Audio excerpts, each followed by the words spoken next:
Hi, everyone. Welcome. Welcome to today's Wisdom Wednesday. It's a special one today. Glad to have you all joining. I'm going to give it a couple minutes to get everyone here.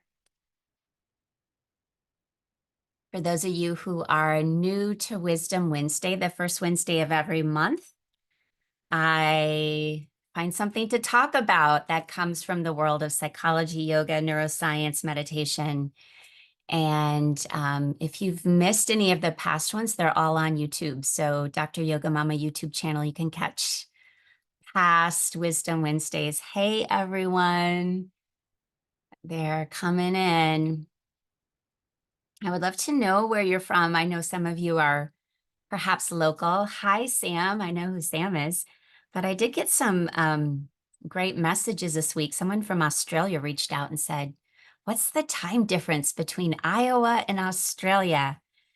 Welcome from Ontario, Canada, Chicago. Lived in Chicago twice. I love Chicago, Kentucky, San Francisco. Beautiful. Kansas, Austin. Love Austin. Atlanta, Scotland. Claire, I'm coming to Scotland this summer. I'm very excited. Mexico, Kelly, mwah, good to see you. We've got LA. Of course, we've got Iowa City. Beautiful to have people. Winnipeg. Lots of Canadians. I love the Canadians. UK, New Zealand, Hella, Iowa. Yes, Houston. Fun to see everyone coming in. This conversation today will be really useful for mental health professionals, coaches, yoga teachers, anyone who's sort of doing work in the healing arts. But I would also say it's as equally important and helpful for anyone who has a body and an energy system and a mind, because we're going to do a really big picture view today of mental health, which is something I have such a heart for, is the mental well-being of humans and our planet. We are in a mental health crisis. And so I spend a lot of time thinking about how we can begin to shift some of our perspectives. So I'm hoping today's conversation is at least a bit of a entry point in to you thinking about mental well-being in a different way. I know that when I learned some of these theories that I'm going to talk about today, they were pivotal moments for me in my life. Like the light bulb went on for me. And the model that I want to talk about today, I've applied to my life. I use it with every client who comes into this office to do work with me. And it feels like it's very tried and true. So let's get into it. We're almost at 100 people. Amazing. They keep coming through the door. All right, so we're going to talk about bridging these two disciplines today of psychology and yoga. And we're going to talk not just about a body-based approach, but that'll definitely be a big part of this conversation, but a more holistic approach of how we go about understanding mental health, mental well-being. So many of you might know me or have worked with me, but I'll just give you a really brief background so you understand the vantage point from which I'm coming from today. I've been a psychologist for 21 years. I've been in practice for 21 years. I've been teaching yoga for 16 years. I've owned a studio that whole time. My yoga background is in Anusara yoga, for those of you who know Anusara yoga. And my meditation background, my primary meditation teacher is Dr. Deepak Chopra. So I'm trained in primordial sound meditation, which is a mantra-based meditation. And I have 3 kids between the ages of 12 and 18, and they for sure are my greatest teachers in this lifetime, without a doubt. And these are the different places you can find all the different things that are going on at the studio with my work and the podcast that I'm lucky to be a part of. And I want to pause and thank all of my team that is so incredible. Thank you, Kimberly, for being on, supporting this on the back end as well. So I had a dream in this last week, and I'm a big believer and watcher of my own dreams. And in this dream, I was in a house. It was much more expansive and beautiful than it looked like on the outside. And I was able in a bedroom to open up the ceiling. It's almost like the ceiling rolled back. And as I stuck my head out, what I saw was incredible. It was like this bird's eye view looking down at a river that was sort of looks somewhat like this. I went and looked at for a photo to sort of bring me back to that image I had in the dream. And one of the things I culled from this dream was the power of a bird's eye view. And I've been always interested. I feel like I experience less angst and anxiety when I'm able to rise up and take a bigger view of everything that's going on. Now, clearly, we can't forever stay in the bird's eye view. It's important for us to come down to earth and deal with the details of being human. But I do find that there is great power and great comfort in being able to look at something from a big perspective. And so what we're going to do today is try to get the big perspective, then we'll hone in. I'm trained as a scientist, so I love data, I love research, I love looking through journals and reading things, but I've got one foot in the psychological scientific world, and I've got another foot in what feels very esoteric to me, the yoga tradition, the philosophies of yoga, the intuitive mind. And so, again, I feel like being able to work in both realms is what seems to calm my system the most. And so I hope to give you a little bit of taste of that today as well. So I want to start back in the year 2000. And this is just a little bit personal story from my life.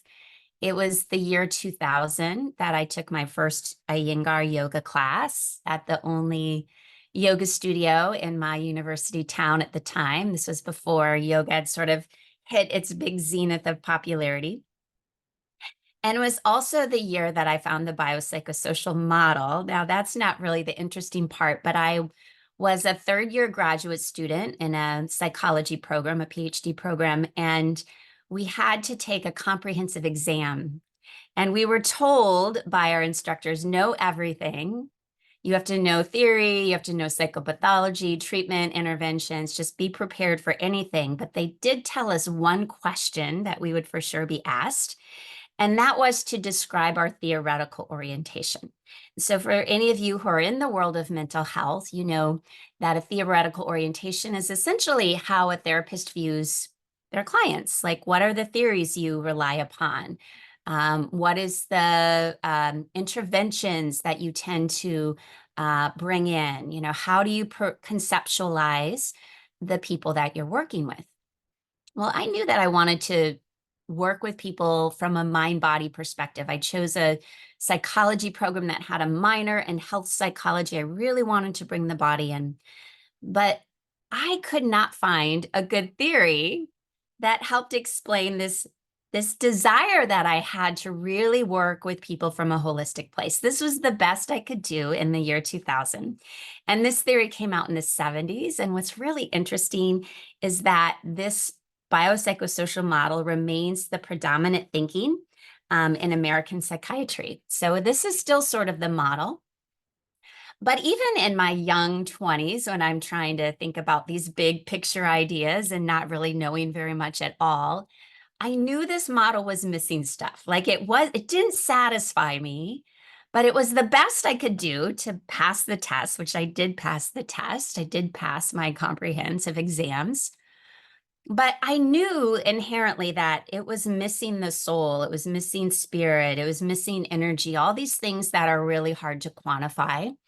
And so I was disappointed, but it was the best I could do. So this was 20, 4 years ago. Luckily, so that was year 2000. About 4 years later, so I finished my graduate program and worked in lots of different medical settings, rehab, orthopedics, oncology. I worked in neurology and a sleep disorders center for a period of time. And I eventually landed in private practice. I got asked to join a holistic healing center. And, there's certain moments in life that the decision you make really takes you in a completely different direction. And that was one of those moments. And I'm actually really forever grateful that I made that decision. But my mentor at the time, who actually continues to be my mentor, I want to say thank you, Dr. Anandamaya. You've had such an impact on my life. She knew my struggle that, like, I want to work from a mind body perspective. What's the model? How do you approach? How do you get the big picture, holistic view? And then what are the treatments that you bring in? And she wisely said, I think you need to read this book. And this today, there's so many books on the chakras. I actually wrote a book on the chakras several years ago, but this is still my favorite one.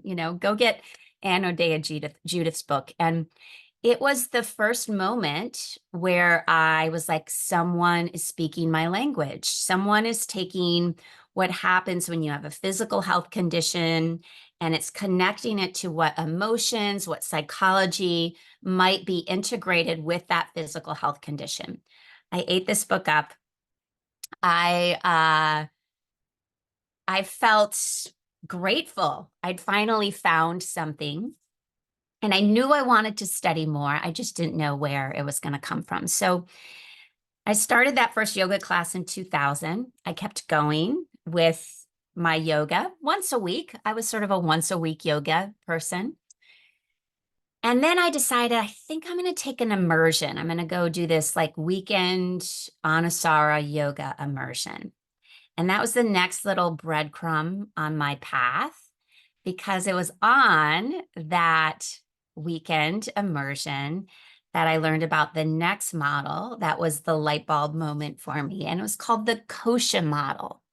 And this is actually where I'm going to spend the majority of our time. I love the chakras, but the chakras, actually, a lot of people know about the chakras. I find that when I talk about the koshas, not as many people have really studied or heard or apply this model.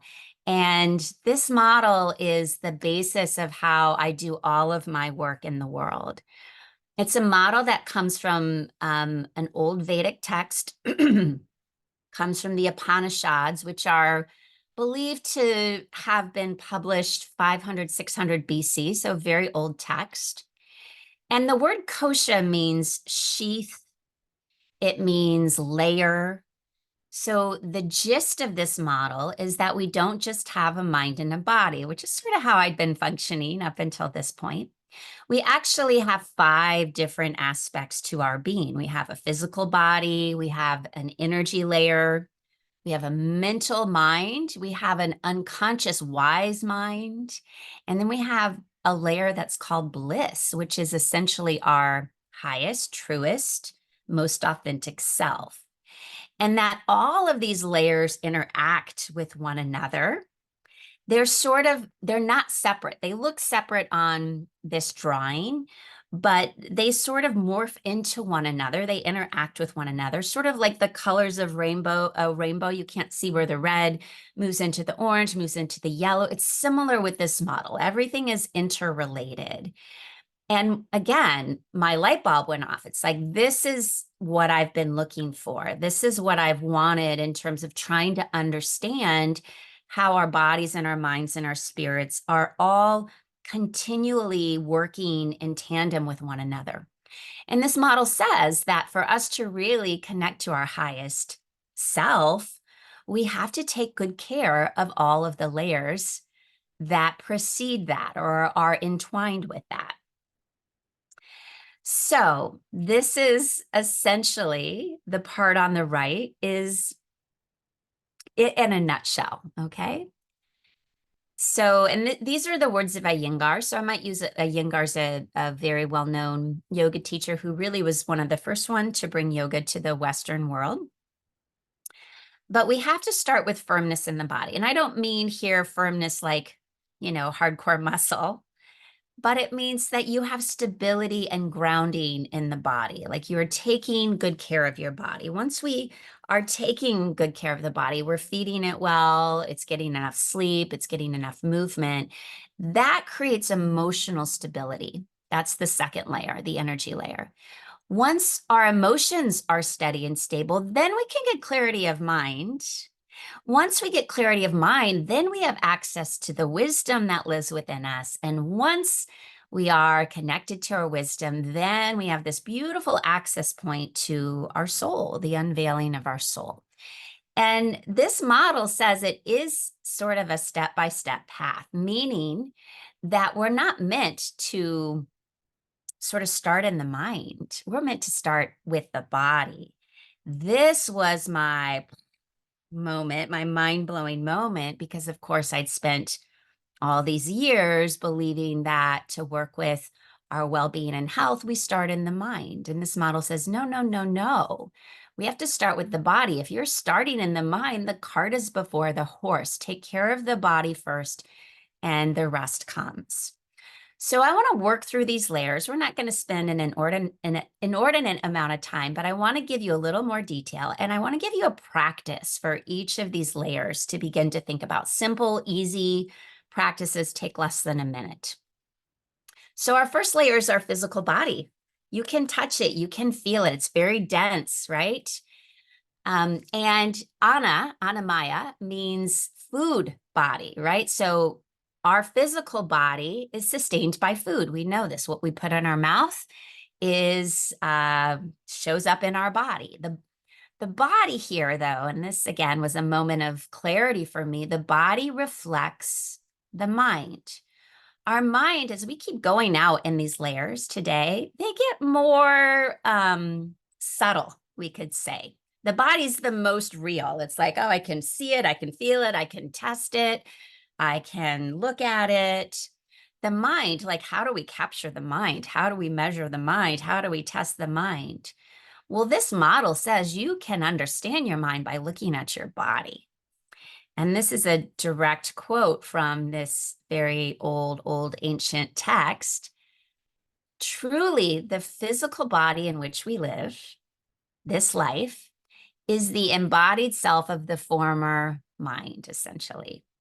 So if you want to understand your mind, and actually it's your former mind, right? How you were thinking in the past, it shows up in the body. So there's a really deep connection here, clearly, between the body and the mind. And of course, the tools we can use are all the tools we know. This is not new news to us. Eat well, move your body, sleep. But the piece that you might not know about is what I call body awareness. And it's this concept of, is your attention in your body? Or is your mind jumping from thing to thing to thing, caught up in planning and analyzing and judging and making your list? Or do you land with some of your awareness in the body? Ken Wilber, who's a well-known philosopher, I love this statement of his. He says, few of us have lost our minds, but most of us have long ago lost our bodies. And just take a moment to sit with that. I always feel a little emotion when I read that quote. And I think I feel emotion because I am very aware that I was not in my body for 35, 40 years. I had a trauma as a child. That trauma sort of pulled me out of my body and many of us aren't very anchored in our bodies. And so we're living from the neck up. I even went to school for psychology and studied everything from the neck up. The body is, again, in this model, this is where you have to start. So I now live very consciously in my body. In fact, I'm feeling my body sitting in the chair right now. I feel my skin, the temperature of the air on my skin. But this process of me being more present in my body took a lot of years of practice. It took a lot of working this model, practicing these things that I'm talking about today. And because I like to bring science, we're talking about a very ancient yogic model, but science backs it up. And that to me is really important, actually. I like to know that there is science supporting all of this. So there's a term called interoception. It's pretty new. Scientists from different fields, neuroscience, psychology, even biology, are studying what's called interoception. And simply, it's just, do you feel your body? Like, are you tuned into your body's internal state? And the research says it's a huge variability. Like some of us are really tuned in. You could even take a moment right now and notice, am I feeling anything in my body? Am I tuned in at all? Or am I so in my head, or I'm so scattered in a million different directions? So there is, again, variability in how much we're feeling our body. And if you have high interoception, meaning you really are very in touch with the sensation in your body, it's related to higher well-being. Whereas the other end of the spectrum, if you have more low natural interoception, it underlies certain mental health conditions, depression, anxiety, eating disorders. So it behooves us, and this is another great thing. In fact, this scientific study out of the bottom of the slide just came out in this last year. One of the researchers, Norm Farb, I follow his work a lot. This is a study where they're actually teaching people interoception. So we know that it is something we can learn. Even if we have low interoception, we can teach people to be more present in their bodies. And these are the benefits that are actually backed up by science. When you start to show up with more presence in your body, well, you're more present, you're in the moment, you start to make better decisions. So this is a beautiful line of research that if you struggle with decision making, if you can learn to be more present in the body and listen to sensations in the body, start to make better decisions. It helps us regulate our emotions better when we're in our bodies, and we have deeper access to our intuition. And our intuition is a really deep wisdom that we all contain. So lots of reasons to start to live more in the body. So this is my tool for you to be in more touch, to purify, cleanse your physical body. It's an easy one. And if you've done any work with me in the past, you know this one because I talk about it all the time. If you're in a place, if you're not driving, if you're in a place that you can actually close your eyes, take a moment to close your eyes. And from that place, let your attention drop down into either your feet or your pelvis. Doesn't matter which one. This isn't a trick in any way. There's not one that's preferential over the other. Just see if you can let your attention settle down into noticing sensation in the pelvis or in the feet.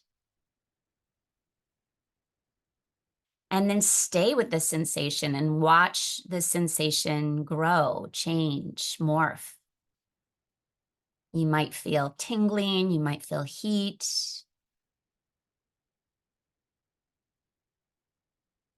Now, this is the next piece. Can you stay with some of your attention in your pelvis or your feet, and then allow your eyes to open?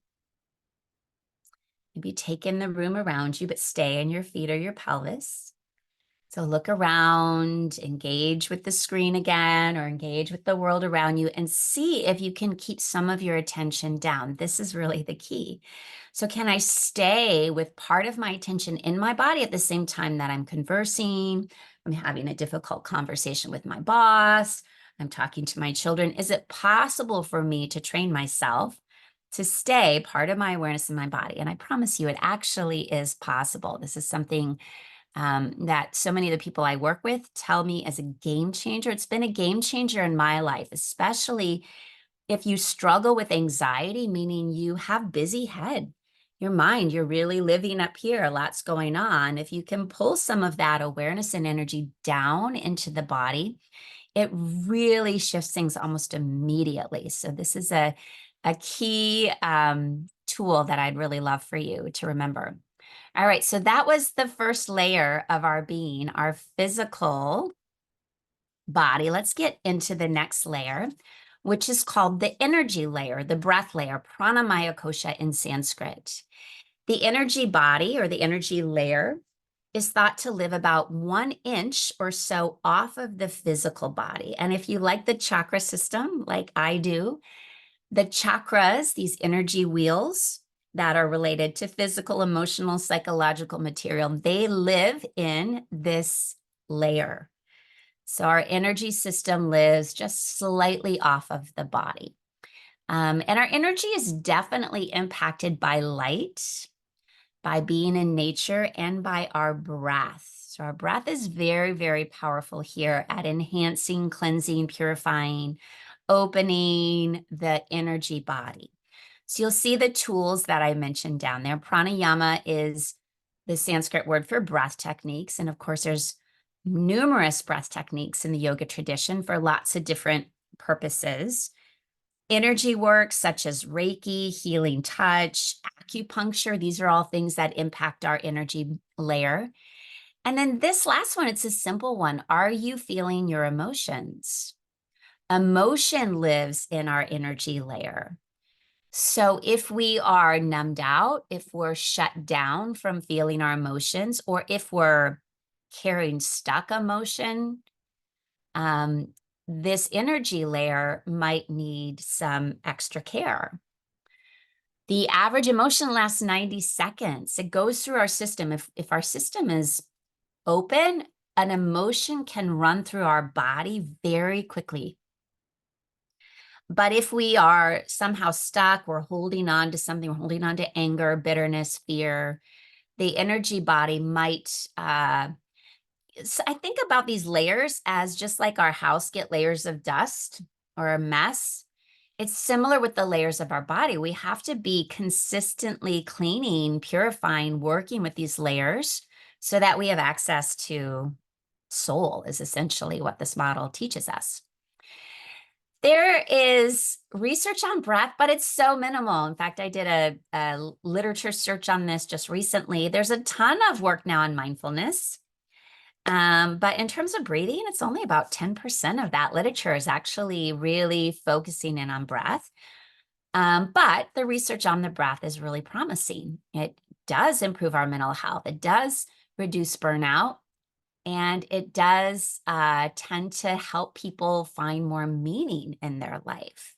So we know breath work is extremely powerful. I'm always surprised when mental health professionals don't know much about breath, because what I know is that I think it's the most effective way to help people move through difficult emotion.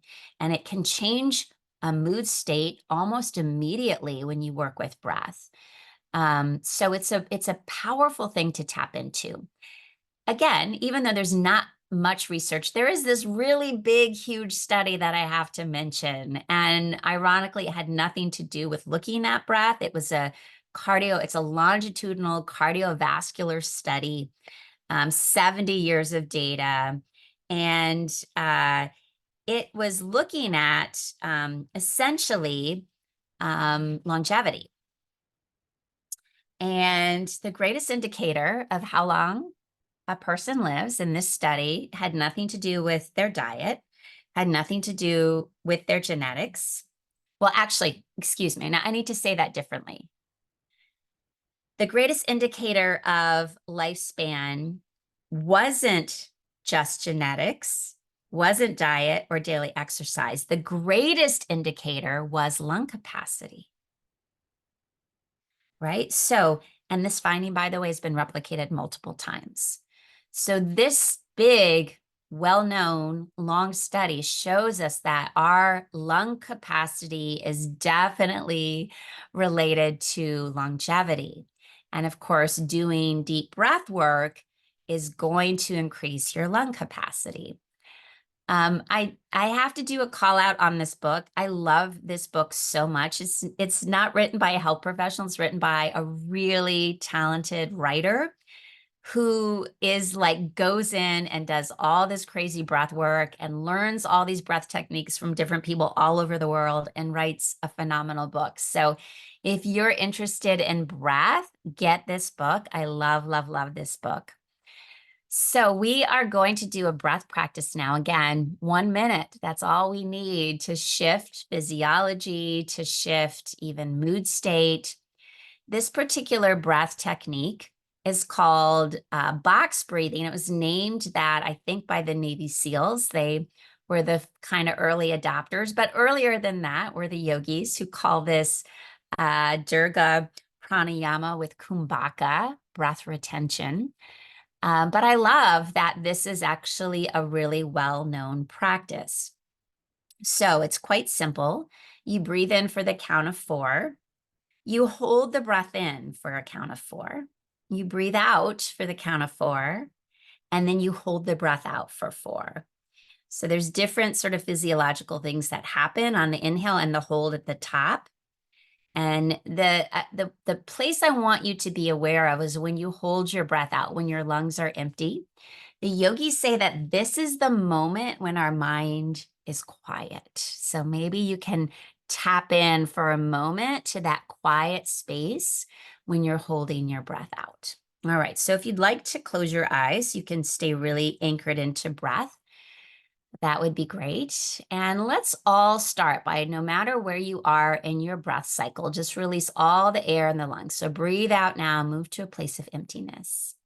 And then we'll inhale, 2, 3, 4, hold the breath. Now exhale, 3, 2, 1, hold the breath out. Inhale, 2, 3, 4, hold. Exhale, 3, 2, 1, hold the breath out. Silence of mind. Inhale, 2, 3, 4, hold. Exhale, 3, 2, 1, hold the breath out. Now take a nice big breath in. Nice big breath out. And when you're ready, you can open your eyes. How do y'all feel after that? It's so quick. My children all know this breath before they all are really involved in music and singing and theater. And so I've taught them the power of the breath, especially when you're nervous. So remember this one. I'm sure most of you have heard it. Sometimes it's really good for us to get the reminder. Okay, we are going to head next into the mind. So now we're in our third layer. The mind, it's called Manomaya Kosha. Mano means mind. Now, this is ironically the aspect of self that I, spent a decade in school studying. The style of therapy that I was trained in my graduate program is something called cognitive behavioral therapy, which is all about working with thoughts. So this is purely Manomaya Kosha. So you can imagine it was a strange mix of both distress and delight when I learned that from the yoga perspective, the mind is the most contracted and constricted aspect of our being. And when I learned it, I was like, part of me was like, no, I so believe in the power of the mind. And then there was another part of me that realized that's true, right? We can teach people to follow their thoughts, watch their thoughts, but it's not, to me, it never quite felt like the whole picture. It never felt like it was enough. And so learning that, the yogis definitely just acknowledge it's not problematic. It's not, we're not doing anything wrong that our minds are constricted, but this is just how the mind is. And our mind will naturally fall into illusion, doubt, and negativity. And there is research, of course, to back that up. This is the work of Dr. Rick Hanson. It's well-known research now that he coined something called the negativity bias, which essentially means that our brain has a tendency to not hold on to good things. It's Teflon for good things, but anything bad that's said to you, man, does that stick, right? So our minds are wired to believe there's less opportunity for us, that there's more danger, So our brain definitely doesn't see the world as it really is. It sees it through more of a negative lens. We also have something in the brain called the default mode network. And this is, again, pretty new in the last 10 to 15 years. The default mode network are three parts of our brain: the prefrontal cortex, which is, I don't know if you can see my arrow, which is right up here, the posterior cingulate cortex, and then the inferior parietal lobe. And what all of these parts of the brain are, essentially, when we're not engaged in actively using our mind, like doing work, answering an email, having a conversation, essentially when our mind is at rest, when it's just sort of a wandering mind, this is the parts of the brain that light up. But research is showing that the wandering mind is not necessarily a happy mind, that often a wandering mind can go into rumination, it can go into narration about beliefs about self, and that often the more time we're in this default mode network, it can potentially set us up for more mental health challenges. So here's some study about you'll get these slides. So if you're curious, if you like to geek out like me about research, you'll get all of this. But here are the interventions that help modulate that default mode network. And you'll see meditations on there, yoga's on there, psychotherapy's on there, right? These are the things that help us when we get stuck in default mode network. So the yogis would say that the way we work with the mind is not to analyze the mind, not to figure out the thoughts and change them. The yogis say we work with the mind by quieting the mind. And how do we quiet the mind? Let me go back to this slide. Tools like meditation, mantra work, mindfulness, and then, of course, psychotherapy is on this list of things that help modulate our default mode network.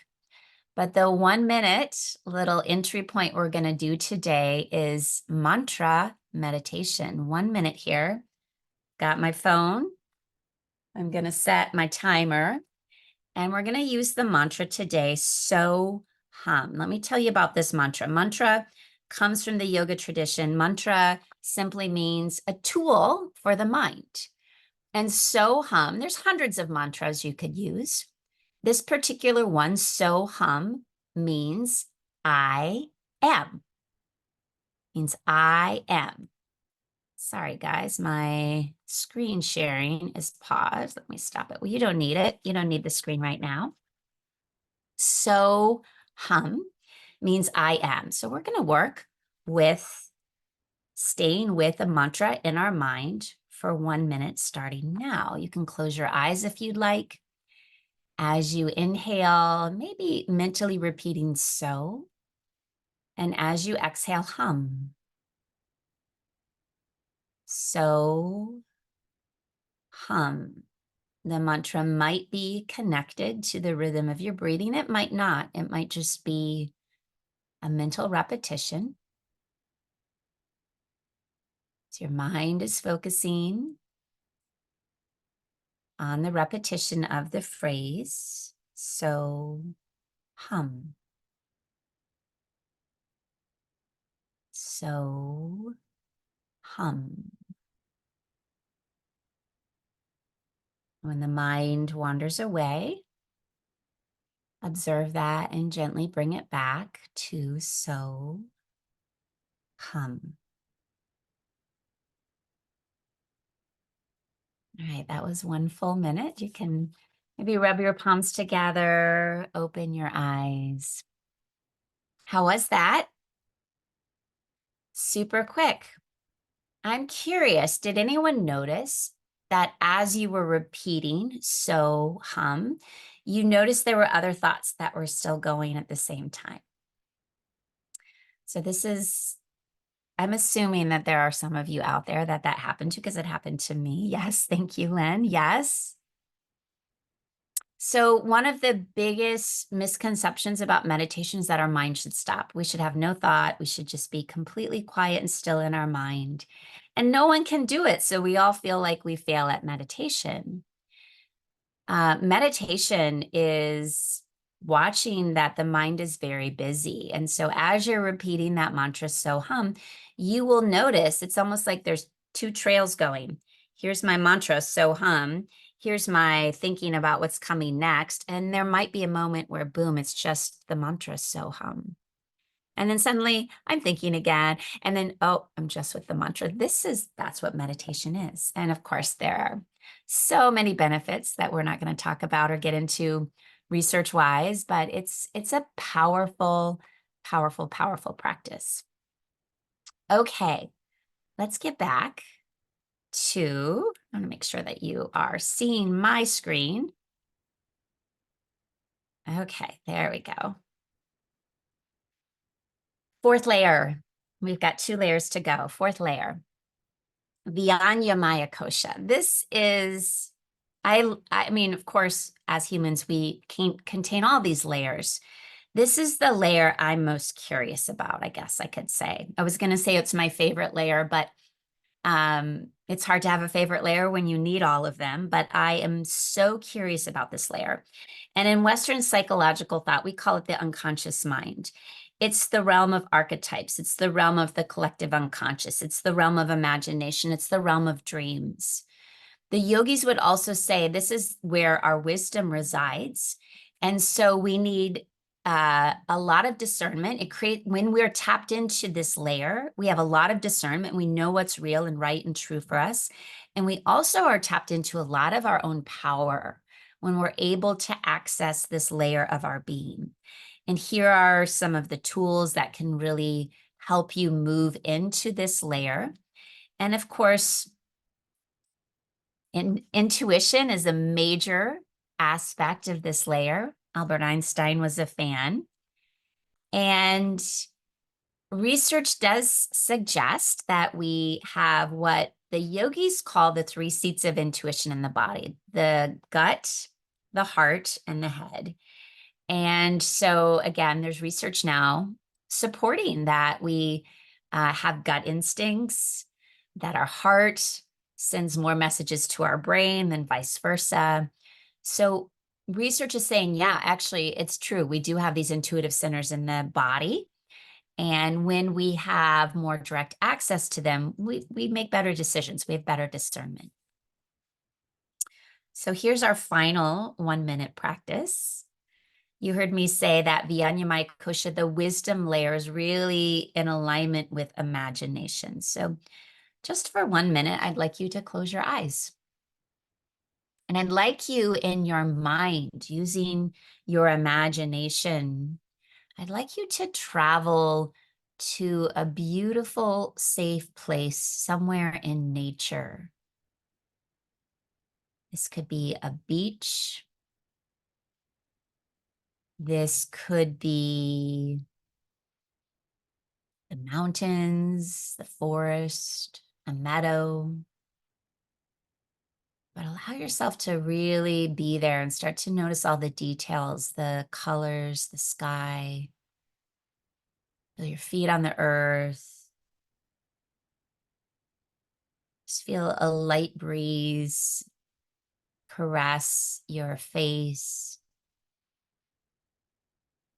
Hear the sounds of this place. And just notice how at ease your body feels in this beautiful, safe place in nature. Almost as if you're taking the ease and the beauty, the peacefulness of this place. It's almost as if you're taking it directly into the cells of the body, and the body gets even more relaxed. All right, take a nice deep breath in, open your eyes. I think that was longer than a minute. I could stay. Like I said, I really love working in the wisdom sheath. And one of the ways is imagination, using the power of our mind to visualize and to transport us to other spaces, times, places. And it connects us to an inner knowing. If we would have stayed with that exercise, I would have guided you into knowing something about yourself. All right, we're in the last layer. So we've worked our way from the body to the energy to the mind to the wisdom layer, and now we get to the bliss layer. So I want you just to take in this concept. It's so powerful that your birthright is peace and ease, joy and love. And this isn't necessarily emotion of joy, like you might feel joy watching a beautiful sunrise or sunset. This is deeper. This is like a deeper state of love, peace, joy, ease, contentment. And it's really our natural state. Our birthright is one of more bliss and ease. And the yogis would say that our suffering happens because we actually forget that we have this peace, love, joy, bliss deep within us. And that we have more access to this natural state when we are sort of keeping our other layers more clear. We're taking care of them. We're bringing our energy and our awareness to caring for the different aspects of self. That's when we have more, I wouldn't say all the time, but we have maybe greater access to it. And there is literally science here. Again, I have to add the science.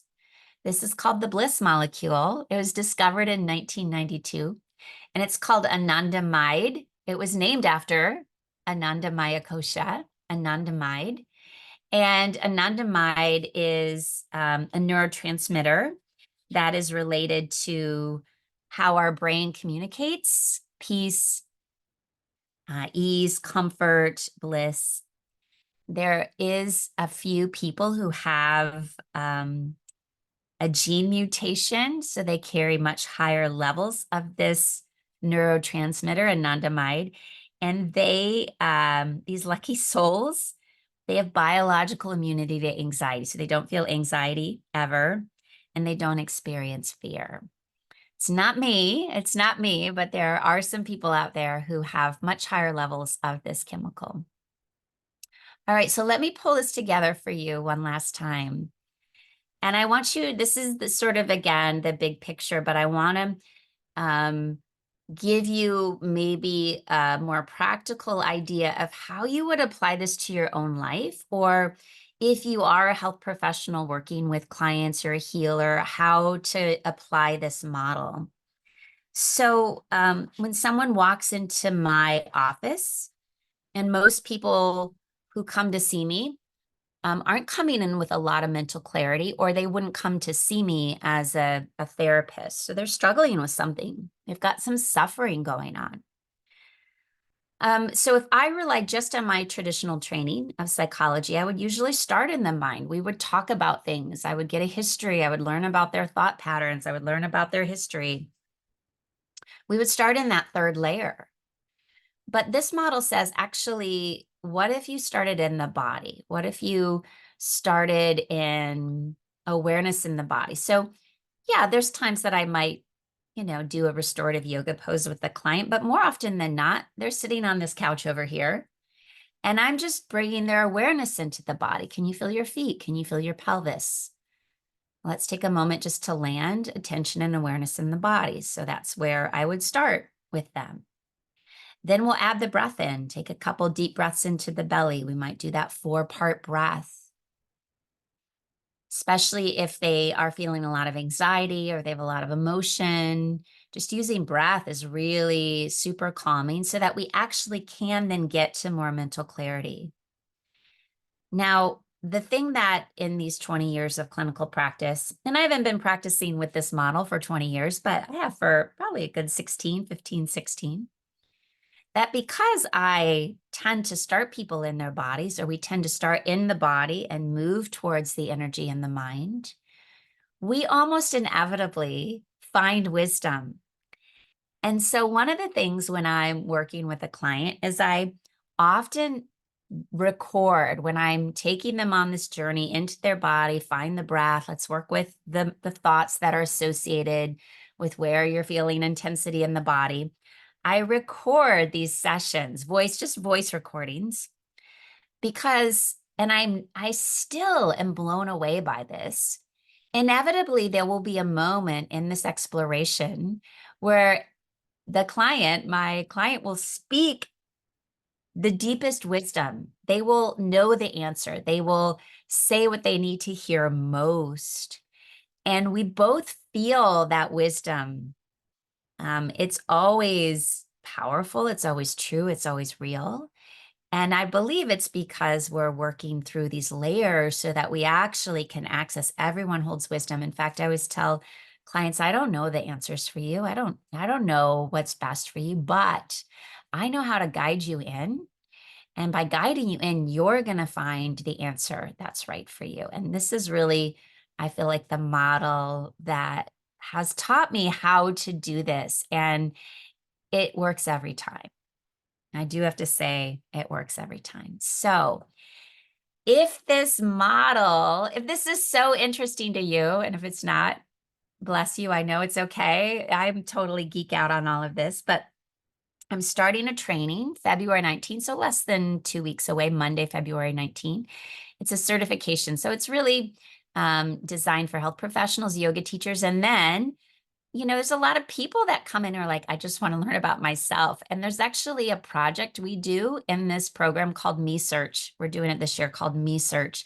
And it is going to be all of us working through our layers, understanding where we get stuck, understanding what needs to shift in us for us to really be in more alignment with our soul, with our higher self, with that Anandamaya Kosha. You get a 2-hour live lecture with me. I never do, I record them so people can listen to them later, but I really love to co-create with people in the moment. So I bring the lecture, I'm there for questions, we talk about it, 2 hours every Monday night. We also do a live Q&A. You get one-on-one time with me in the course. There's group time. You're going to get a whole manual of tools based on this Kosha model, and they come from mindfulness, yoga, meditation, psychology. Like it's sort of a, collating all these different tools that sort of address these different layers of our being. And if you do have a professional license, a lot of people are able to turn in this certification for continuing ed, but you'll have to check with your licensing board. I don't necessarily take care of that on my end, but I do give you a certificate with my license number, et cetera, et cetera. Also, people are like, it's an investment. I don't know if it's right for me. I always say, just do it for the first month. And if you don't like it, we'll give you your money back. No questions asked. I believe in this program. I know it really has a deep power to shift the person taking it, which then ripples out into how you work with your clients, how you work with your family, how you work with your friends, your lovers, right? Like it changes us at the core. And I love to be in that process with people. And then if you sign up today, you also are going to get the Mental Wellbeing Yoga Series, which is a yoga class that works with each of these layers. We're in the midst of it right now, so you can join the last 2 classes live Saturday mornings at 9 if you like.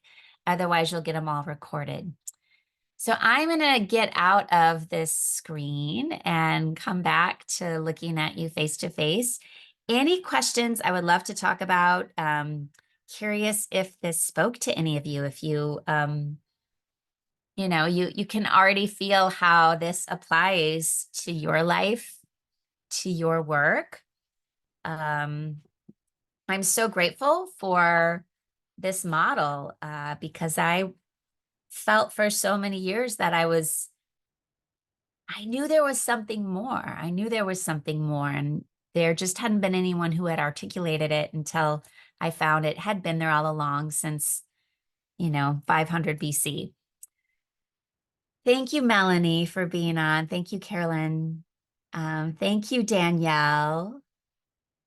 Yeah, Danielle, I think that's exactly what it was for me. And this is the sense of we all have an inner knowing, an inner wisdom. I always knew that what I was learning was limited, that there was something more, that there was a bigger perspective. There was something that was going to tie this deeper knowing I had in myself. But it took me, 10, 15 years to figure it out, which is, I think, why I have so much passion in providing this course, because I wish I would have had this when I was 27, 28, starting out a clinical practice.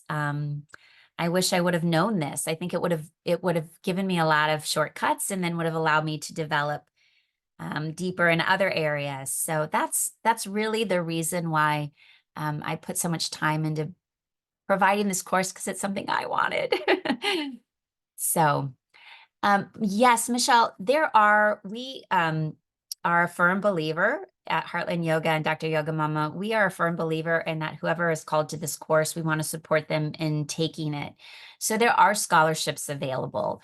And in fact, I'll have Kimberly put in the chat box the page where all the information, you'll see the whole curriculum, the dates, frequently asked questions, all of that.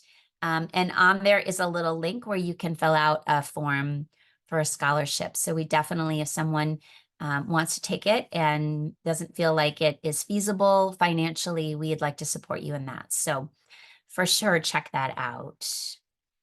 And Lynn, I agree that as we get older, we get wiser, but not always, right? Like I have definitely wise elders in my life. And if we really are stuck in the body, the mind, the energy, and we haven't really worked through all the kinks and the constrictions, we are blocked from our inherent wisdom.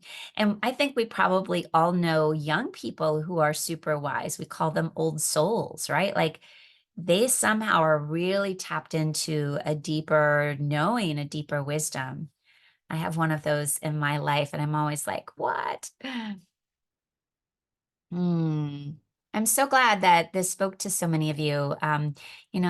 It just does my heart good when, you do this type of work, pulling together different aspects. When people are like, oh, that speaks to me too, I really appreciate hearing that.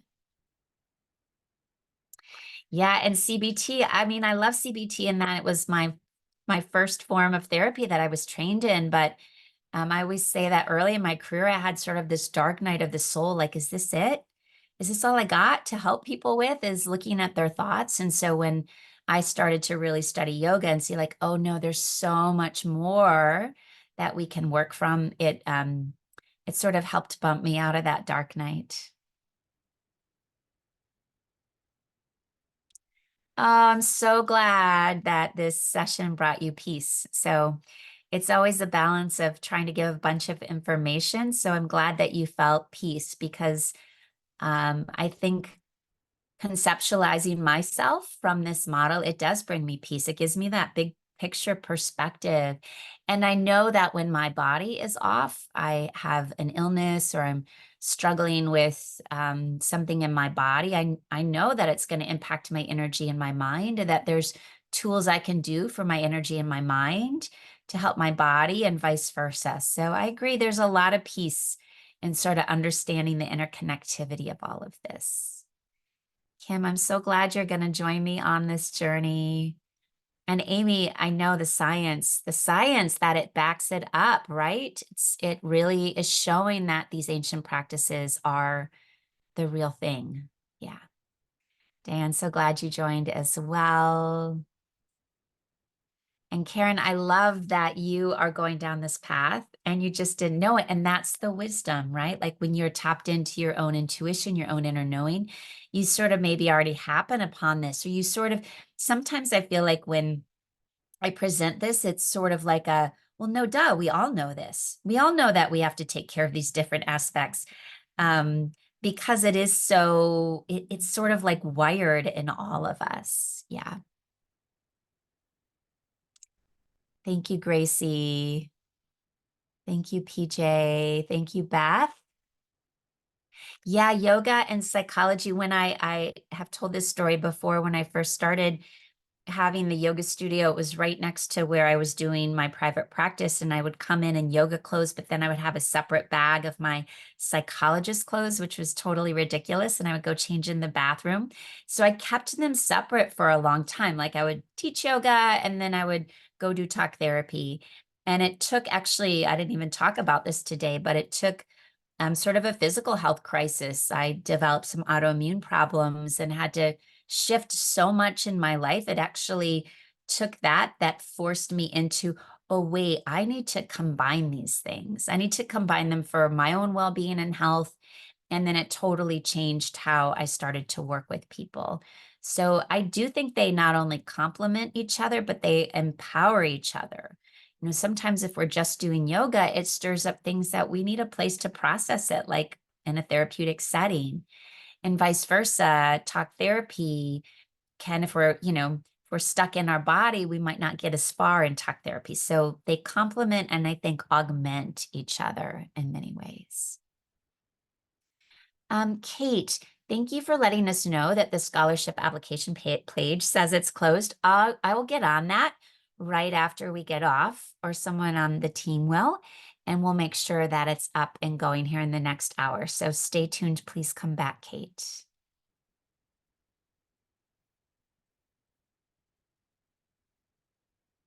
Oh, Yesenia, I don't know how to say your beautiful name, Yesenia.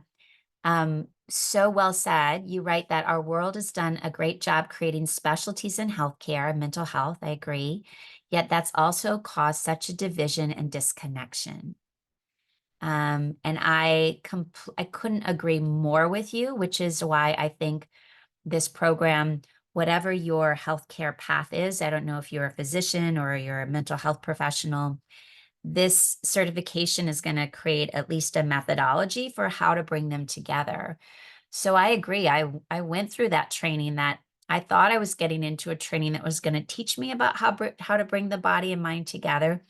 And instead, it took me deeper into sort of this dualistic idea that the body and the mind are separate. And it took me finding yoga and then integrating that to come back to like, oh no, it's all connected. When we are stuck in a mental story that's unhealthy for us, it does start to show up in our body. Or if our body is fighting something, it's hard for our mind to stay well. They're completely interconnected. So if we're treating mental illness or we're treating physical illness, if we're just focused on the body, we're not using the full potential here. And that's what I feel about the world of mental health. If we're only focusing on the mind, if we're only really focusing on thoughts, emotions, stories, it's not enough. We have to bring the body in, because the body is where trauma is stored. The body is where emotion is registered. And too often, I think in mental health, we're also scared to touch the body, like deal with the body. Like I know I was trained, like stay away from the body. But you can do all this work and not, do any kind of yoga-based adjustments. You can do this work bringing people into their bodies through their mind. So it's powerful. We need more integration everywhere in our culture right now. There's so much splintering. There's so much toxicity. I think we're really at a time where we're all awakening to, oh, we need to tie things back together. We need to think more holistically.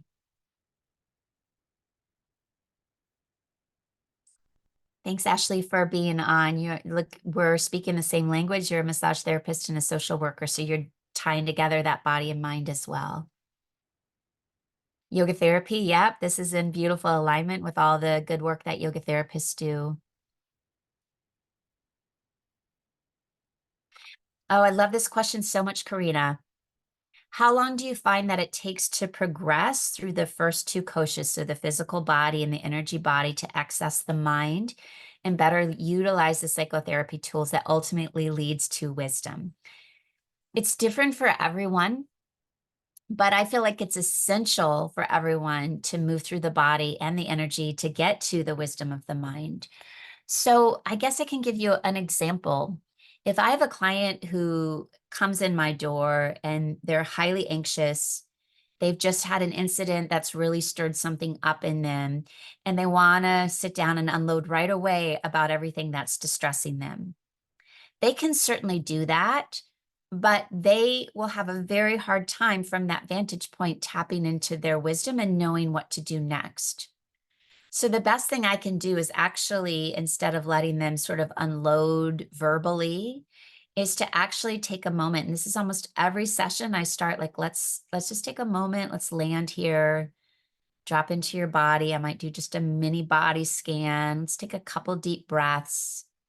And then the eyes open and they're in a totally different space to then tell me what's going on in their life.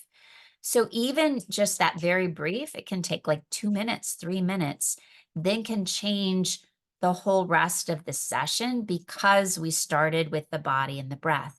Now, inevitably for me, I almost always will then come back around in the session again to the body and breath. So someone will tell me this is going on in my life. I'm so overwhelmed.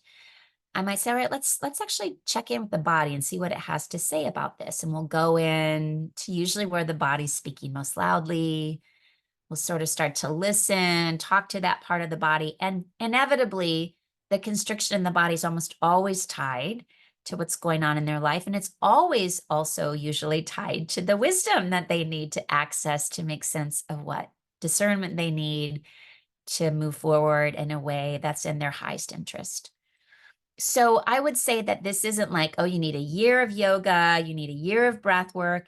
It can be so, even in one session, you can start to land in the body, land in the breath. Now, granted, if someone comes to me and they're super dissociated from their body, they've never done any kind of yoga practice, they're eating very poorly. Yeah, it might take a little bit longer, but people, you know, most of us have left our bodies at some point, as that statement by Ken Wilber said. But on the flip side, we also started in these bodies as children. And so we actually know how to get back in them. And so I don't think it has to be a long process. It can be very simple tools that drop people back in.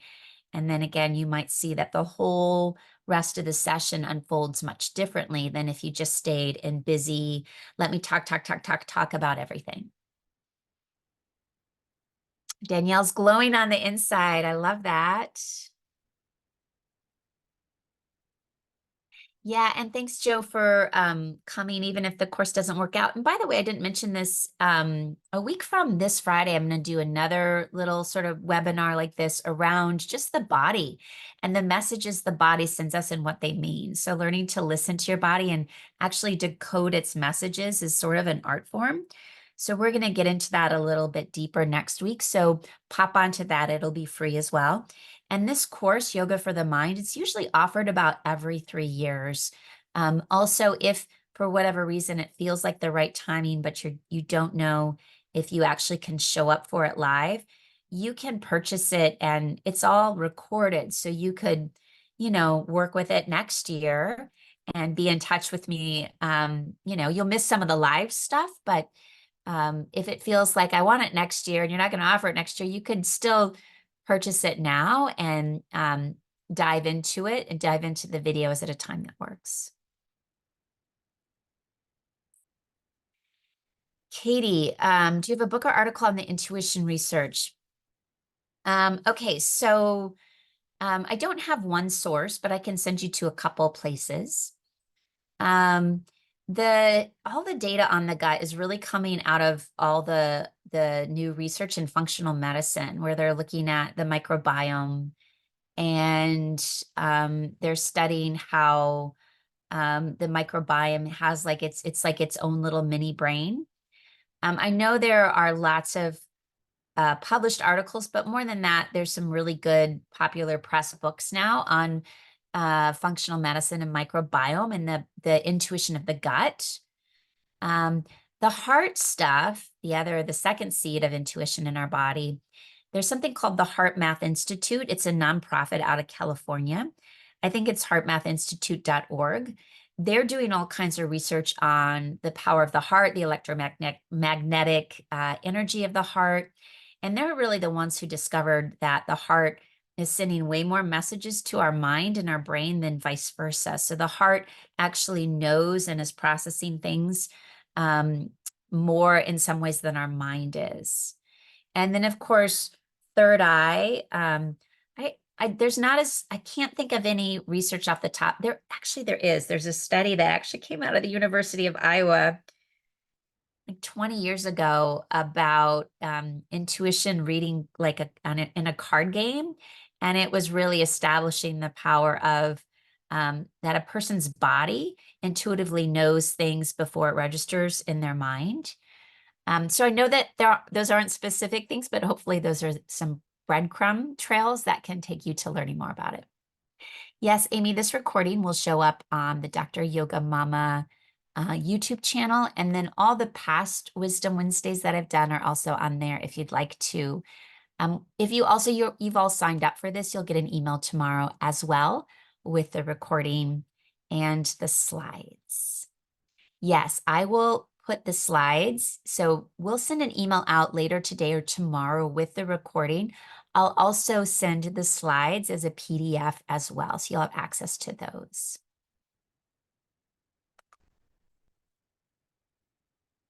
Oh, Rebecca, so beautiful, right? Amazing synchronicity that you have had a sense that getting into your body is the key. It is the key. I feel that so strongly that if we can learn to be in our bodies, listen to our bodies, tap into the wisdom of our bodies. My teacher, Dr. Chopra says, your body is your best decision-making tool. Like our bodies are where it's at. So much more reliable than our headspace. So I love the synchronicity. Of course, your inner wisdom guided you here today. So it's good that you are on.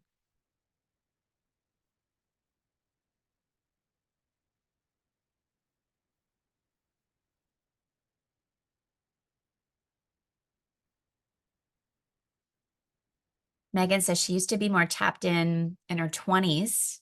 And now that she's older, there's been a disconnect. So yeah, welcome back. It's never too late. It's never too late to reconnect to these wise parts of ourself. It's always there. This is the thing. Our wisdom, our true self, our true nature, it doesn't go anywhere. You can't lose it. It's always there with you. It's always there. This is what I love most about yoga is that we're actually not trying to get rid of anything. We're not adding anything is a better way to say it. We're not adding new knowledge, new information, new perspectives. We're actually just taking away everything that isn't you.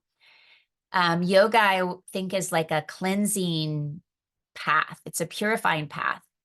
And when we cleanse enough, we cleanse the body, the mind, the energy enough, then what's there is your wisdom and your true nature. You don't have to go out looking for it anywhere. It's always there, always there, always there. The work is just the purification. And the beautiful part is there are purification tools. There are practices that help us purify. But just like you don't clean your house once and then it's clean for the rest of your life, this is a committed path. Right? I don't get to just do breath work once and my mood is lifted. I have to stay with it consistently. I have to stay with meditation consistently. It's like anything else. It takes a dedication and a commitment, which is maybe why we look for the fast fixes, that this is the real path. Yeah, Melissa, I've heard that too. Issues are in our tissues, right? Like it's all in the body. Issues are in the tissues. Yeah, keep going deeper. All of us keep going deeper. It's all in there, right? I feel like as I keep getting older, I'm almost to my 50th year. I still love to see the world, but my energy, instead of going out, looking, seeking, I am a seeker, my energy so much wants to go in, seek in, seek in, seek in. I'm so curious about what this wisdom is inside of me. I'm so curious about what my true nature is. So I agree that process of going in and down, it's where I desire to be. I love hearing all these comments. People are really speaking to them. Yeah, Bessel van der Kolk, I was able to study with him. And of course, Stephen Porges, who does polyvagal theory. This all gets discussed for sure in this course. We talk about their research. Sarah asked a great question. What if I struggle with knowing where in the body I'm feeling what? Um, Super common, and it's already telling you something really powerful. It's maybe showing you that you have not been in the body as much. You've been maybe living more from the mind. And so, just like anything, it's practice, this going in and down. And the practice I would recommend, Sarah, right away is that pelvis feet. Just start to stop yourself and check in. Can I just drop for a moment down into my pelvis or feet? I sometimes even have clients write that phrase, pelvis or feet, and put it, on their dash of their car, on the mirror next to their bathroom sink, just as reminders. Oh, yeah, I'm dropping back into my body. So even if you haven't been there very much, you can learn how to spend more time there. Time commitment of the course, live, if you'd show up live for everything with me, it's 3 hours a week. On top of that would be the additional yoga classes. Everything's recorded. So, I love it when people are live with me, but you can listen to it at other times when you're doing other things. But it's 2 hours of new content every week. It's 1 hour of uh, question and answer, case consultation, conversation with me. That's on a separate day. And then it would be 2 yoga classes a week. You'll also meet one-on-one with me in the beginning and near the end, 30-minute sessions. But that's just 2 sessions. And then there's a group, well, you'll be put in a group where you meet once a month. So all of the hours equal up to 100 hours over the course of about 5 months. But I'm not going to keep track of every hour that you're there. The way you get the certification at the end is to complete a project. It's this Me Search project. And really, I'm going to read it. I'm going to take it in and I'm going to give you comments back because I think it's really important for all of us to be seen, to express ourselves and to have someone else see it and reflect back. But the Me Search is you learning about you. So, I think that's well worth any time you put into it. But hopefully that answers the question. All right, we're way past the hour, but I hope this was helpful for all of you. In this time when the course is open for registration, I'm around, I'm in the emails more.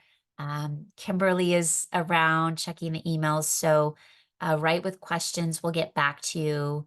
If you need to get on a brief phone call with me asking questions, I'm totally open to that. So reach out, we'd love to hear from all of you. Thanks, everyone. Michelle, satisfying session. I love that. That feels good in my body. Satisfying. Yeah, it was satisfying. It's really good to be around so many people that are curious about the same things. That always does my heart good too, to know we're not alone. When we're seekers on the path, trying to evolve and grow, it's so good when we come across people doing the same. All right, much love to all of you. Thank you for your time and your presence today.